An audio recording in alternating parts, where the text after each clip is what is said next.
গল্পের নাম ঝগড়ার ফাঁকে। এক যে ছিল ঘোড়া, মালিক ঘোড়াটাকে ভাড়া খাটাতো, তাতে কিছু পয়সা আয় হতো, তাই দিয়ে চলতো তাদের সংসার।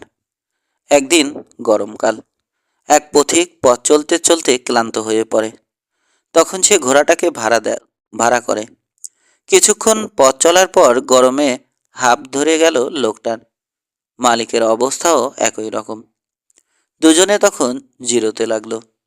ঘোড়াটাকে দাঁড় করিয়ে ঘোড়ায় ছায়া পড়েছে যে জায়গায়, সেখানে বসলো মালিক। লোকটা বলল, আমি বসবো। মালিক বলল, না, তা হবে কেন?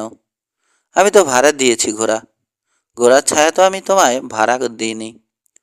লোকটা বলল, তা হয় না, ঘোড়া ভাড়া নেয়া মানে ঘোড়ার ছায়া ভাড়া নেয়া।